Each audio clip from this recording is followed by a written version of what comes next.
सध्या राज्यात महायुतीचं सरकार आहे आणि लोकसभेच्या 48 जागांवरती आता महायुतीमधले तिन्ही पक्ष जे आहेत ते आपापले दावे करताना सध्या तरी पाहायला मिळत आहेत।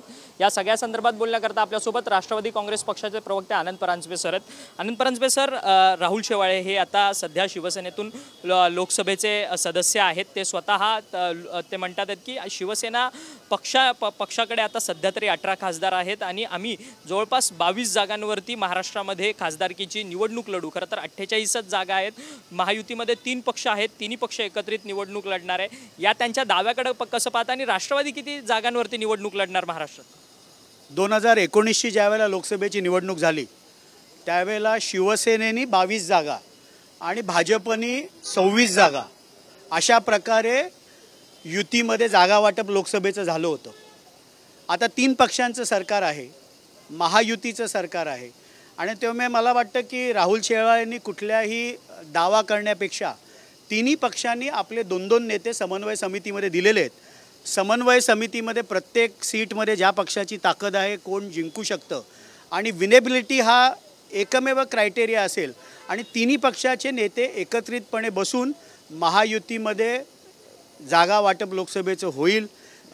मला वाटतं राहुल शेवाळेंनी जे काही त्यांचं वक्तव्य केलं असेल, त्यांचं व्यक्तिगत मत असेल, पण महायुतीमध्ये 48 जागांचं जागा वाटप होत असताना तिन्ही पक्षाचे 2-2 सर्वोच्च नेते त्या समन्वय समितीमध्ये आहेत।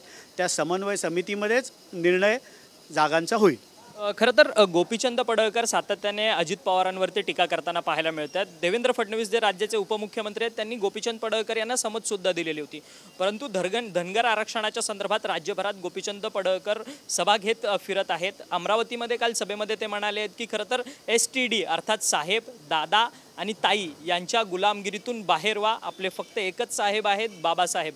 याच्याकडे कसं पाहता? कारण की दादांवरती टीका केल्यानंतर, समज दिल्यानंतर पुन्हा अजित पवारांवरतीची टीका ही संपूर्ण 130 करोड भारतीयांना जेव्हा संविधान दिलं ते परमपूज्य डॉक्टर बाबासाहेब आंबेडकर हे आहेत आणि मी पडळकरांच्या स्टेटमेंटला फारसं काही महत्त्व देत नाही।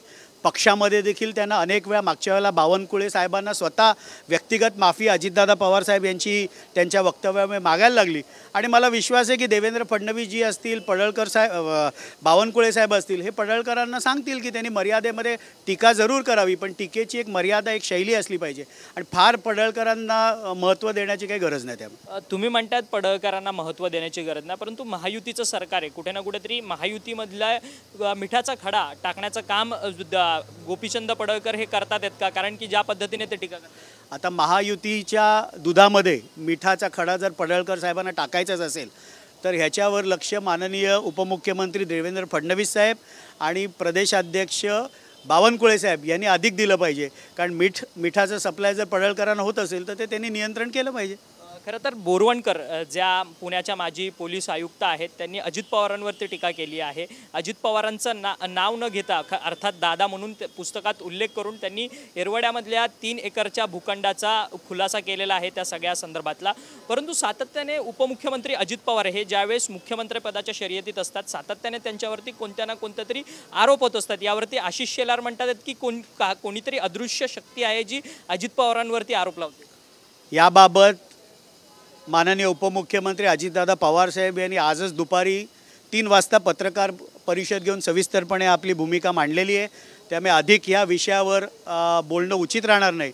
माननीय अजितदादा पवार साहेब यांनी संपूर्ण क्रोनॉलॉजी म्हणजे त्या पुस्तकाचा संदर्भ देऊन 2008 साली पासून ते 2011 पासून ते 16 पर्यंत जी क्रोनॉलॉजी ऑफ इव्हेंट्स होती ही सविस्तर भूमिका माननीय उपमुख्यमंत्री अजितदादा पवार साहेब यांनी मांडलेली आहे, त्यामुळे हा विषय अधिक न वाढवता संपला असं मला वाटतं। परंतु उपमुख्यमंत्री अजित पवार मुख्यमंत्रीपदाच्या रेसमध्येच असताना असं कुठंतरी होतंय का? कारण की त्यांना त्या मुख्यमंत्रीपदावरती न पोहोचण्याकरता कोणती शक्ती काम करते? नाही, मला असं काही वाटत नाही। अदृश्य शक्ती वगैरे जेव्हा होणार आहे ते होणारच आहे, त्यामुळे फार अदृश्य शक्ती आहे, अदृश्य हात आहे याच्या भानगडीत आम्ही काही पडत नाही। अजितदादा मुख्यमंत्री होतील नाही तर जेव्हा होणार आहे ते होणारच आहे ना।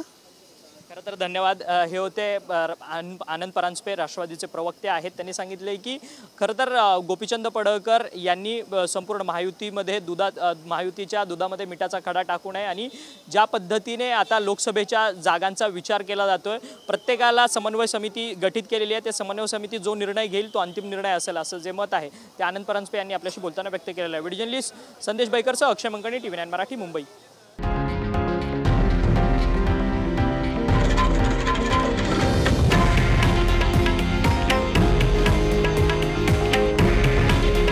हे आहे देशातील नंबर 1 न्यूज नेटवर्क आणि आपण पाहत आहात TV9 मराठी. काळजी तुमची, हित महाराष्ट्राचं.